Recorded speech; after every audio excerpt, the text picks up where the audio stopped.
Hello readers, welcome back. Today I have a fun, slightly different video. It's something that I've been seeing a lot of on my YouTube recommended, and it looked like a super fun video, and I actually just moved into a new place recently, so it's kind of the perfect time. So what I'm going to be doing today is organizing my bookshelf, and then I'm going to do a little bit of a mini bookshelf tour. So if that sounds interesting to you, follow along, and we'll be going into a little bit about some of the books at the end of the video. So before we actually dive in, I do want to talk a little bit about some of my feelings about folks who are doing bookshelf tours and book hauls and things like that.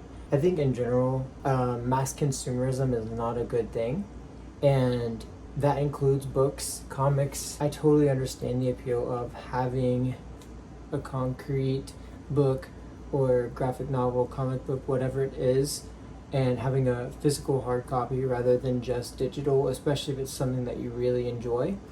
And I by no means want to discourage anyone from buying something that is going to make them happy, but I think we also need to be conscious of the amount of our consumption, and whenever possible trying to consume things in a sustainable way.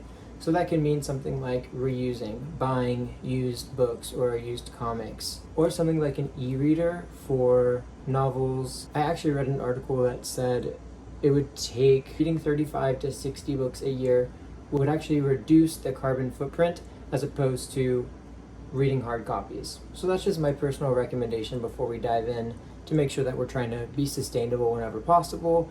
And these videos are totally fun. They're all in good fun. I enjoy them, and I'm doing one right now, so I don't want to discourage anyone from that. Again, it's more just a reminder of how we can try to be conscious and reduce carbon footprint whenever possible. So without further ado, we have quite a few things to go through today. We have 1, 2, 3, 4, 5 boxes of just books. Well, not just books, there's some other things in one of these boxes, but 4 boxes of totally just books. And we're getting it all on that shelf. So let's get into it.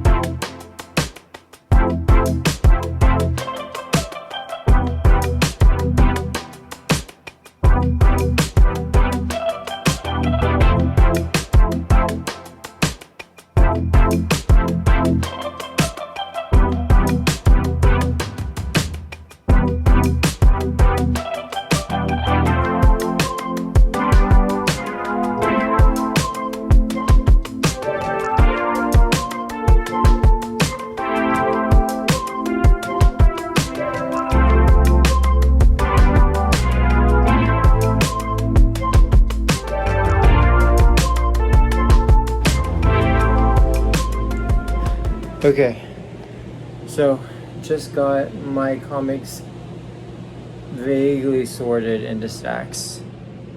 Look at that. Now we get to start putting them on the shelves.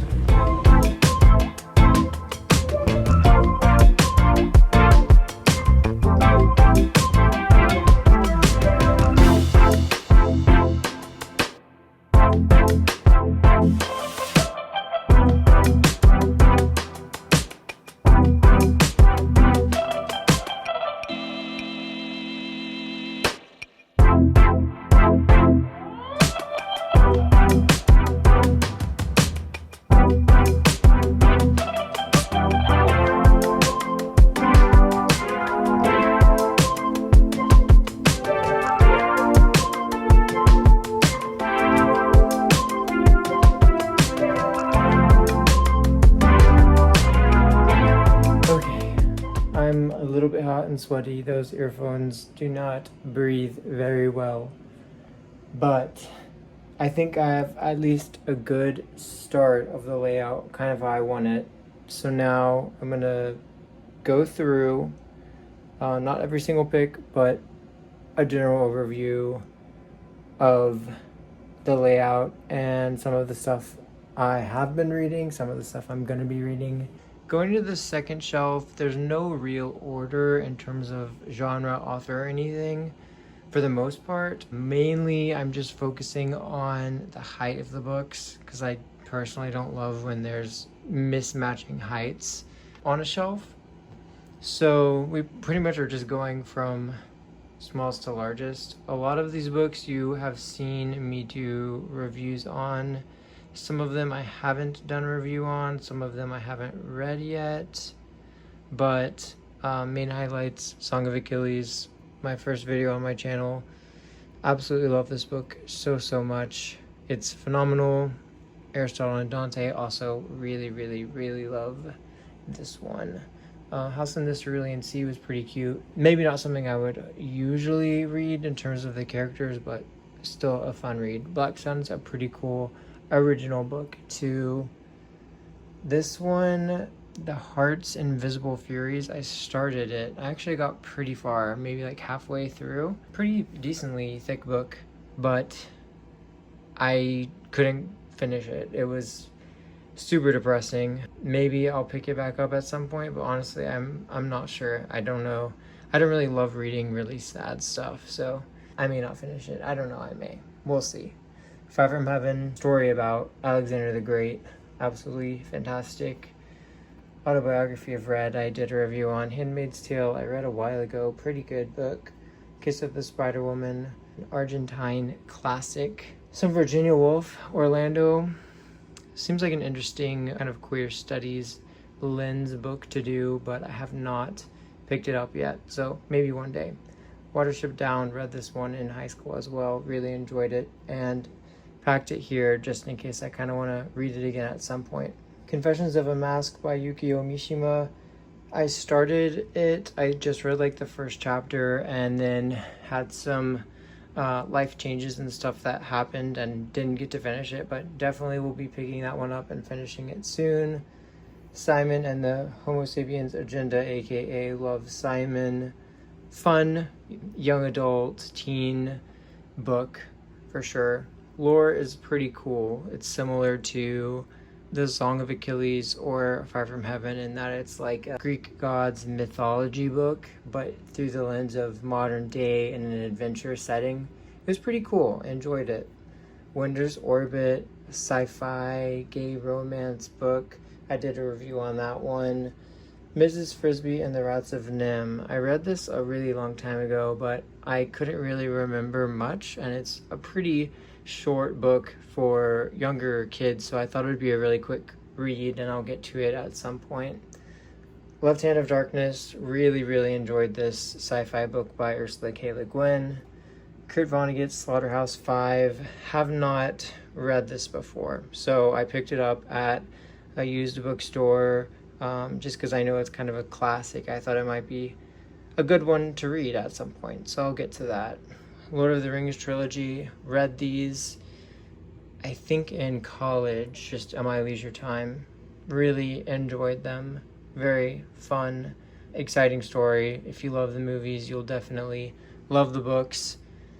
Ender's Game, picked it up just recently. Again, used book. Know it's kind of a sci-fi classic as well, so hoping to get to that one soon. And then here's my 2 Dune books. Missing my original, the first book of the series, Dune. My brother's actually reading it right now, and I don't have my copy. No idea why the publisher made these different sizes. I mean, I know the publisher can't control the length of the book in terms of what the author puts in it, but man, I wish they were even. And now that I just said I wasn't gonna go over every book, I think I just went over every single book in that one, so I'm actually not going to do that for all my comics as we go down, but I'll give you a quick rundown of some of the highlights. So next row down, we start with DC. I wanted to organize it as best I could by publisher. So this shelf is going to be DC. I didn't fully fill it out. I need to get a bookend at some point, so that is on my list to do. But we start with Green Lantern.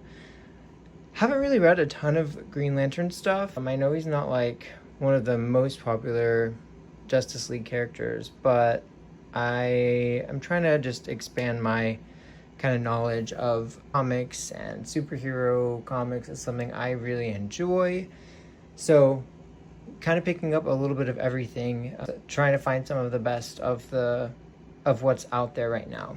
Far Sector is actually a super new Green Lantern story about a black queer woman who takes on the guise of Green Lantern super far away from space. So she's on an alien planet and she's dealing with a really complicated story of essentially trying to find and broker peace between three species on a planet that she doesn't fully understand the culture or the language, social norms, etc. It's a really, really fantastic read, actually, and just won, I believe, a pretty big award. I think it was either the Hugo Award or the Eisner Award, which is like a really big deal for a comic book to get that. So really, really fantastic. It goes into lots of detail about kind of civil rights and her own experience on Earth with discrimination, and ultimately kind of understanding that people are all the same regardless of what planet you're on even. So really, really cool. Still a great adventure story. Highly, highly recommend this. Even if you know nothing about Green Lantern, it's a fantastic standalone story, and the art is really, really beautiful.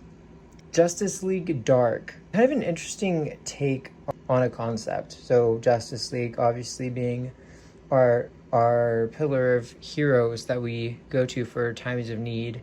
And Justice League Dark is kind of like a Suicide Squad of sorts in terms of villains, or maybe not necessarily villains, but darker heroes, anti-heroes coming together to form their own kind of Justice League. It's an interesting series. I didn't read all of it. The art is okay, and the story it's okay, but still kind of a cool concept, and a cool book if you wanted to pick up one, if you have a chance at the library or something like that. It might be worth it. 52 is a 4-set comic event, and I actually am reading the second one right now, so that's why we only have 3 up here. But basically, it is kind of a cool idea where a team of some of the best comics writers of today essentially decided that they're going to do a weekly comic. So that's part of why it's called 52, because it's 52 issues for the 52 weeks of the year. And it's basically a story about all of the characters outside of the Justice League. So your minor characters, people you may not know, or newer characters, or people you're reintroduced to. So it's kind of a cool spin on getting a chance to let some of the other characters shine outside of Justice League. Now we go into Batman. I have a pretty extensive Batman collection, so I'm not going to go into all of those. Do have Batwoman Elegy here. Super, super excited to read this one pretty soon. Also have Poison Ivy Thorns, which I've heard is a really cool Poison Ivy story, so excited to read that one too. Then we go into Sandman. You may be familiar with Sandman. Netflix just released a series that is the first 2 comics, and I think there's 10 or 12 in the full series. I don't have all of them yet, but I'm slowly making my way through reading those and getting them. Really, really enjoy this. It's written by Neil Gaiman, who you may know from American Gods, Greek Mythology, Anansi Boys, and I can't even remember all his stuff. He's written a lot of stuff, but really enjoy Sandman. Fantastic piece of comic literature. I'll definitely be doing a video on this when I complete this series. Then we go into some of the kind of standalone comics where it's about someone that maybe I don't have a lot of their stories, but they are getting their own comics. So Mr. Miracle, I'm excited for this one. I've heard really good things. We have Deadman, All-Star Superman, Booster Gold, Animal Man, Midnighter. And then we go into some of the team comics with Doom Patrol, Terrifics, and then more of the Justice League kind of stuff, ending with Watchmen, And then I have my couple of hardbacks. I don't really love getting hardbacks, but sometimes it's all that's really available. So I have one Green Lantern hardback and The Killing Joke in hardback. And actually, Watchmen by Alan Moore and The Killing Joke by Alan Moore are two super well-known and popular comics. This one is essentially about the Joker and kind of a proposed origin story for him, and Watchmen is really a deeply cynical story about superheroes set in a slightly more realistic world. But that's all for that shelf. So moving down, this is starting with my non-major comic lines. So basically what I mean by that is not DC or Marvel. So we start with Dark Horse. I have 9 Star Wars comics. These are all by Dark Horse. It's all about the Clone Wars. If you're a Star Wars fan, Episode 2, Attack of the Clones, that is a story about Anakin and Obi-Wan, and they essentially, the Jedi are unwittingly brought into a galactic war. And Episode 3 essentially starts with the end of that war. So this 9-issue comic series is basically covering the events that are going on in that war. For me, these are super nostalgic books because I think they were the first comics I ever had, and I really love them. I love the art in them. I'm a huge Star Wars fan, and for me, there's just so much nostalgia. I couldn't part with these, even though some of them are in kind of bad condition, but love them. Then we've got some Vertigo stuff. You see a lot of stuff here by Alan Moore.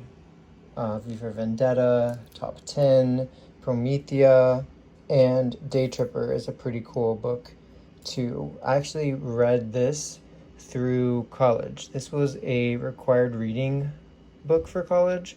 Super interesting that they picked a graphic novel for it, but it was a really cool book. My only Boom comic is The Many Deaths of Lila Starr. I've heard a lot of really good stuff about this. Keeping in theme with Day Tripper, this is also about death. I think it's something like the Grim Reaper or Death gets assassinated, or maybe they can't kill her. I don't know. I haven't read it yet, but I've heard really good things, and it sounds pretty cool.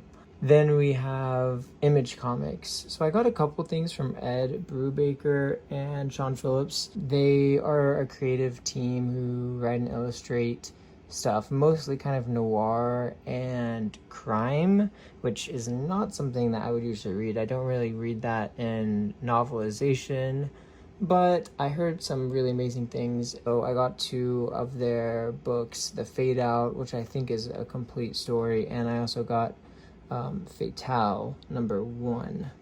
So that I think is not the full story, but should be a good start and representation on if that's something I would want to continue. But it sounds interesting, and I think it will be at least a cool experiment. Then we have Astro City Metro book. So I don't really know a lot about this, but I saw somebody saying that it was really kind of cool, or a couple people that were talking about how cool it was, and basically, from what I understand, it's kind of short stories that aren't connected, anthologies. It's dealing with superheroes. On one hand, I have no expectations because I don't know that much about it, but also I have kind of high hopes that it will be cool and a good mix of themes and ideas for maybe dark stories, light stories, silly stories, fantasy, sci-fi, everything. So that one, pretty excited about. Then I just picked up this one. It's basically just understanding comics, like it says. So going over comics, how to write one and stuff, I thought that's pretty cool, and I'd like to read it and just learn a little bit more.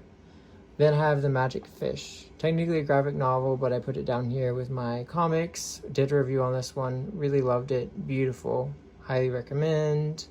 Here's my one manga selection, and then we move to Marvel, starting with standalone stories. So Beta Ray Bill, Argent Star. This is actually a really fantastic book. I mean, you can see how small it is. I think it might only be like 4 issues or something. By Johnson, Daniel Warren Johnson, that's right. Wow, I really, really recommend this one. I didn't know anything about Beta Ray Bill as a character. I didn't know anything about who he was, his motivations. I haven't really read Thor, who is his kind of like tie-in character. You don't really need to. This is a fantastic story about self-love, self-discovery, and Beta Ray Bill is essentially on a journey to love himself. It's really actually very emotional and beautifully, delicately done. So highly recommend this one. Then I have some other stuff: Moon Knight, Daredevil, Wolverine, Old Man Logan. This is a really cool book. I just read this actually. It's by the team of artists who did Civil War, which is a pretty well-renowned Marvel crossover event comic and one of my personal favorites. I absolutely love Civil War. I think the art is fantastic. I think the story is really intriguing and well done. And Wolverine Old Man Logan is really cool too. It's basically what happens if the supervillains win and all of our Marvel heroes are pretty much either dead or in retirement. And so Wolverine goes on a road trip essentially with a blind version of Hawkeye, and it's all about kind of their adventure, what happens. Really, really intriguing. Very dark, but really cool ideas about where these characters would be. Jessica Jones, original character by Brian Michael Bendis. I wanted to read Alias, so I got volumes 1 and 2, got both of those at a secondhand bookshop. Really excited to pick those up. I enjoyed the Marvel Netflix show, and I think she's a cool character. I'm excited to read these. Elektra, character in Daredevil, created by Frank Miller. I don't know too much about her, but excited to read this. I think it'll be a fun read. Then we've got some team up stories that aren't Avengers. So Realm of Kings, Young Avengers. I'm doing a video on New Mutants, Demon Bear. Really excited to read this one. Eternals, revamp by Neil Gaiman. I did a review on that. But I also got the Eternals by Jack Kirby. I picked this up at a used bookstore not too long ago. Infinity Gauntlet, Fantastic Four, Runaways, House of X, which is an interesting kind of tie-in to House of M, which I did a video on. Kind of a opposites story from House of M in a way. Interesting, beautiful art. Some more X-Men comics here. I'm excited to read these. I haven't read them yet. Then we have 2 titles by Alex Ross, some Avengers titles, and there's my Spanish lessons that I'm working on. So not totally finished. I need to get like a better bookend or something here, but that's my bookshelf there. And then moving down to the bottom, we have our hardbacks and coffee table book section. So starting off, we've got some cool illustrated fairy tales. We've got a couple of Star Wars encyclopedia and art books. Really enjoyed these. Just love art books in general. Alex Ross, you've probably heard me talk about him if you've watched some of my comic videos. Absolutely love him. And this is just his kind of sketches and art. So really beautiful kind of coffee table book. I love looking through that. Roald Dahl was a really big fan as a kid. So this is essentially just a collection of several of his stories in this book. And here's my fiction hardbacks. So Bonds of Brass, did a video on this. Gentleman's Guide to Vice and Virtue. Kind of a cool pirate story, or really a story about some young noblemen who get involved in pirates and go on a grand adventure. Fangirl, just did a review on this. Cemetery Boys, I've done a review on that one too. Here's a Neil Gaiman title. Norse Mythology, that would be cool to read. I haven't read it yet. And then here's my Harry Potter set that I read recently on paperback. So that was probably way more long-winded than I intended to go, but it was fun for me nonetheless. I hope it was fun for you, and it was a good excuse for me to get some work done and organize my shelf like I really needed to do. So took me about 2 hours. This video is probably going to be about 15 minutes. So hope you enjoyed all my hard work. Maybe you got a good recommendation or two. Of course, if you have any recommendations or any thoughts on any of what I said or some of the books that I have in my collection right now. Would love to hear those, and I'll be back soon with some more review videos. As always, thanks so much for watching. Bye.